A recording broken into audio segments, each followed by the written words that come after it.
Hi, I'm Frank Spear. I want to welcome you to this lesson. What we're going to talk about today is really can be one of the more challenging things to deal with in any practice, and that's money. And, the reality of life is we don't think about it, but we all have different beliefs about money. Everybody on our team might have a completely different belief about money. And, part of why money is so charged as a topic is if you go all the way back to Abraham Maslow and his pyramid of self-actualization, his hierarchy of needs, what he said is humans always will go to the lowest level on the pyramid where their needs aren't getting met. And the absolute lowest level on the pyramid is what he called the physiologic need, and that would be water, food, air, what we need to sustain life. But right above it is safety. And safety is really a couple things in our modern times. It's a place to live and it's money.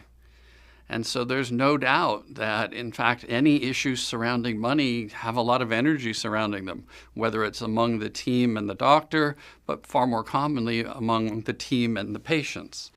So what I want to do in this particular lesson is I really want to focus and help you perhaps understand a little bit more about what your personal beliefs are about money that you actually might not be aware of.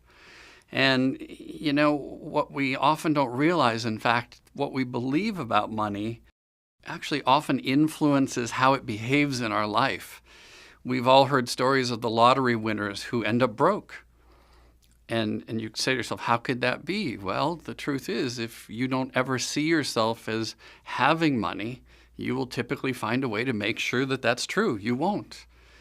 And so there's a group of what I'll call negative beliefs about money, and there's a group of what I might describe as positive beliefs about money. And I just want to share a few of those with you.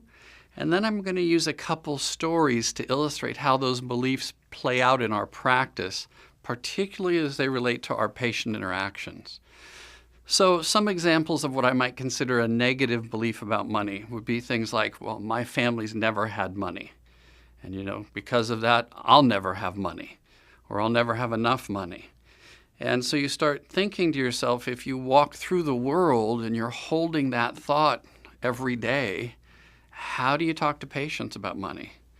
How do you talk about raises or about any of those things concerning money? There's a long-standing belief among a lot of people that to have an abundance of money, you kind of have to suffer. You have to work really long hours. There's a belief among people that have money aren't caring people, or that people that have money are selfish people. And you hear all of these things as we grow up in our environment, whether we hear them at school, whether we hear them from our parents or from our siblings or whoever, and they start to impact the stories we tell ourselves about money, and that influences how we have conversations about money with our patients or with the people we work with, or with our friends or family for that matter. And then probably the killer one in dentistry is, my patients don't have the money to do the kind of dentistry I'd like to do. And you know what? That's actually true.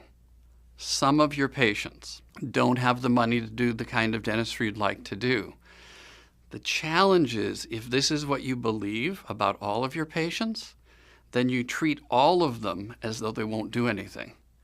And that means you modify your behavior towards them, you modify what you present to them. The assumption that none of them will do it basically makes you stop presenting anything.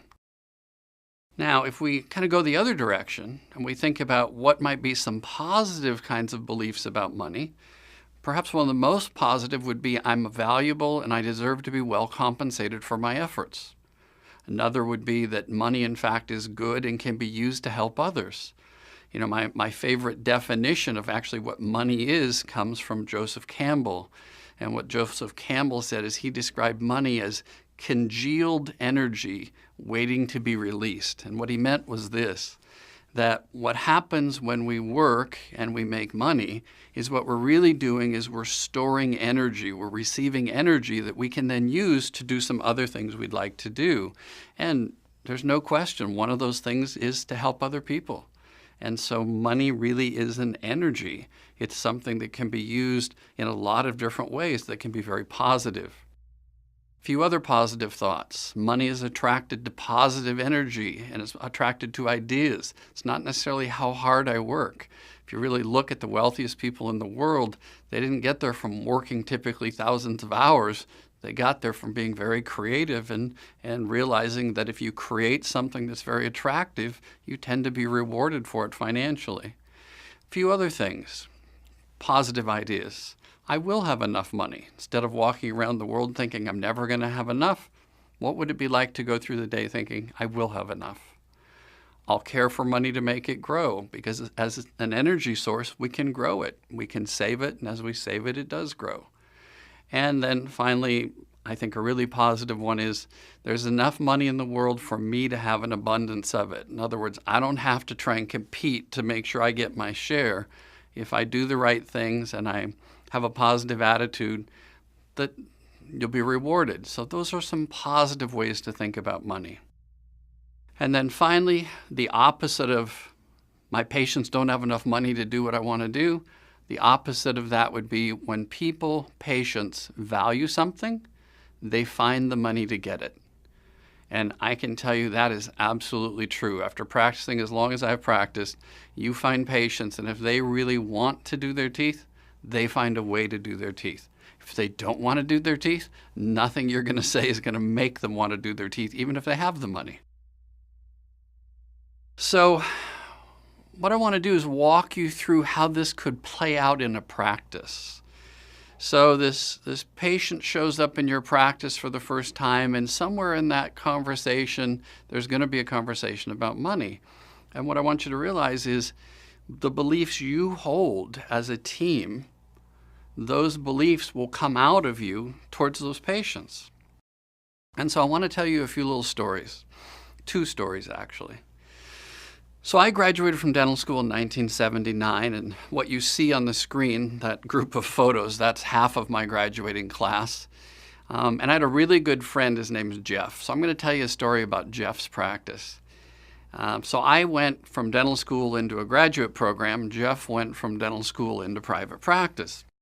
But one day, about a year after we'd gotten out of school, I decided to drive over to where his practice was, and he and I were going to have lunch. So I happened to get there a little bit early, so he was still seeing patients. And so he's in seeing a patient, and I'm waiting in the reception room. And one of his other patients walks out and walks up to the reception desk. And this patient apparently had been treatment planned for a crown and been told what the fee for the crown was. And so the patient comes out into the reception area, walks up to the receptionist, and says to the receptionist, "I can't believe the crown is that expensive." And the receptionist says, "I know, I think our fees are too high too." That's death for a practice. Where's that coming from? That's the receptionist's beliefs about money. That's the receptionist's belief about the value of the dentistry or the lack of value of the dentistry. Those kinds of things will simply destroy a practice financially. So that's why understanding what's at your core belief about money and how you talk to patients about money is so important. Now, all he was talking about was that simple single crown. What really happens in those examples when patients say things like, "I can't believe it's that expensive," is 2 things have typically happened. Number 1, they didn't really understand why they needed the crown. They were just told they needed a crown. So a large part of talking to patients about money, especially about what I would call needs-based dentistry, for example, dentistry that needs to be done because of decay, because of fractures, because of cracks, those are things that need to be done. And when you're talking about needs-based dentistry, what you really want to make sure the patient understands is that they have a problem, and you want them to understand the consequences of doing nothing. And you want them to understand that if you did treatment, you can prevent those consequences. And ideally, you do that first. You show them the crack, you show them the fracture, you talk about what's going to happen if nothing's done, and then you talk about the fact that you could stop that from happening. And then ideally, you wait for them to ask you, well, what would I do? How much would it cost? Would my insurance cover it? You want them to be involved in the process of knowing why they need the crown. That goes a long way to alleviating those discussions. But the other issue becomes when a patient says, I can't believe it's that expensive. I get that, but it's also part of our job to help them understand the value of why it is as expensive as it is. Why for us to do it at the level we want to do it quality-wise, it can't be $100. And that's up to the office to have those conversations. Now, the second story I'm going to share with you is my own practice. So as I mentioned, I got out of dental school in 1979. I went to a perio-pros program. That was me in 1979. I had a whole lot more hair there, had a mustache too, was thinner also. My graduate program ended in 1982, and I actually rented out of a couple practices, but I became an associate in the small town I grew up in from 1982 to 1985. And I associated with my family dentist. The town I grew up in was only 1,500 people. He was a great dentist. Truly excellent dentist, excellent clinician. Patients loved him. I loved him. But he'd gotten out of dental school in 1939. So when I went in with him, he'd been practicing 39 years. And what he really was a superb operative dentist who did more single-tooth dentistry. But I learned so much from him about how do people, interact with patients, communicate with patients, keep them comfortable injections. But the bottom line was he retired in 1985, and I brought in a partner, and the partner and I bought the building, and then my partner bought the retiring dentist practice because I already had built up a pretty decent practice, so I actually there was no way I could take on his practice as well. The team that was with us had been with the previous dentist 17 years. I think the youngest the receptionist had been there 17 years. So he's a small town dentist who did mostly operative dentistry, a lot of amalgams, big amalgams, single crowns. But to give you a perspective, we're talking back in the years where a big amalgam might not have even been much over $100. And so he had patients that had known him 20, 30 years, and they paid him $20 a month. And it all worked for him. But I come into this practice, my partner comes into the practice, we both came out of the same perio-pros program, and we start to do things that are a lot more involved. But our receptionist is really not comfortable talking about money at all. She can talk to him about $20 a month. She could talk to him about a couple $100. But I might be doing a 4-unit case or a 6-unit case or a 10-unit case. And those cases have lab fees associated with them. And even though back then my fees by today's standards were super low, compared to what she was used to, those were pretty big numbers. Even if it was just $2,000 or $3,000, that was huge to her. Well, the bottom line was there's a problem. Because she was the contact to arrange finances with the patients. And a year and a half after taking over the practice, I literally had 6 months of production that hadn't been collected, was sitting on the books. And in a pros practice, especially with high lab fees, you can't do that. I was literally going broke. I was working 10-hour days. I was busy as can be seeing patients. I wasn't collecting any money. And so the bottom line is I had to have someone discussing money with the patients who was comfortable with money. Because if the person discussing money with the patient isn't comfortable with money, there's a problem. Because the business it's not going to make it. And so the bottom line was I hired a person named Debbie. She's still with me here 30 years later. And Debbie had a completely different set of beliefs about money. The other receptionist was a delightful woman. Nice as can be, just very uncomfortable talking about money. Debbie, on the other hand, had been a receptionist in a very high-end perio practice in Seattle. And it was a fee-for-service practice. Everybody wrote a check. Everybody paid. And she had been an assistant before that, so she really understood the value of dentistry. Interestingly enough, what happened is Debbie worked for me for 2 weeks, And she kind of watched the office and how everything operated and how we treated patients and how we managed things financially. She looked at my accounts receivable, which was massive. And at the end of 2 weeks, one day she said, you and I have to have a talk. And she went in the office with me, my private office. She looked at me and says, "You know what? You're pathetic." She said, "I've never seen a dentist more unhappy than you. I've never seen more beautiful dentistry. You work as hard as anybody I've ever seen in dentistry, but you're so unhappy because you're treating all these people and they're not paying you. So I'll work for you and I'll stay here, but we have to have these people pay for their dentistry." Well, from my point of view, when she said that, I grew up in this little town, and I said to her, I said, "Debbie, if you ask these people to pay, they're going to leave." And she said, "So what? They're not paying." I was like, wow, I hadn't thought of that one. And so my story always has been, when the pain gets great enough, usually people change, and my pain was great enough, and I said yes. I said, on Monday, you go ahead and tell people they have to start, bringing a check for whatever the insurance won't cover. And sure enough, we had people get angry.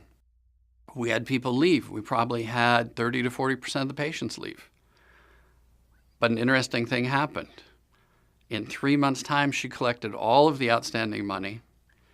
My productivity went up dramatically. My income went up dramatically. But what was really fascinating was the practice became really fun. I actually understood that the patients that were sitting in that chair were actually choosing to be there and valued the dentistry and were paying their portion of it. And I was never going to see that big number sitting out there uncollected. And the entire office changed because of that. So I hope this gives you some thoughts about beliefs about money. I'll leave you with a few final thoughts. Every practice needs someone who's comfortable discussing money. It has to be at least one person who really has no issues talking about money. The good news, not everybody in the practice needs to be comfortable discussing money. Not everybody has to have those conversations, but you have to have one in there that really is. And it may be the dentist, it may be the receptionist, it may be a treatment coordinator. All practices are so different, but somebody has to be very comfortable with it. Debbie is so much better at it than I am. She's so much more comfortable at it than I am that since 1986, she's done it for me. Now, what everybody does need to do is you don't have to be comfortable talking about money, but you do need to be responsible for helping patients perceive the value of the practice, why your practice is special, why, in fact, you need to create an experience for patients that really makes them go, wow, this is just an awesome place to be, and I get it. I want to be here. I want to have the crown done by this dentist, by this team. Everybody has to help out with that responsibility. So I hope that this has been somewhat enlightening for you. For those of you that are very interested in learning more about where you got your beliefs and also learning more about perhaps changing some of them, I would highly suggest this book. It's called The Energy of Money by Maria Nemeth. It's an excellent book. It is not an easy read. And the reason it's not an easy read is she has you do exercises. She has you actually do things. So you read a section and then you do some work. But if you really have an interest in going deeper into this topic about beliefs about money, it's an excellent resource. So I've enjoyed sharing this with you, and I look forward to seeing you again soon.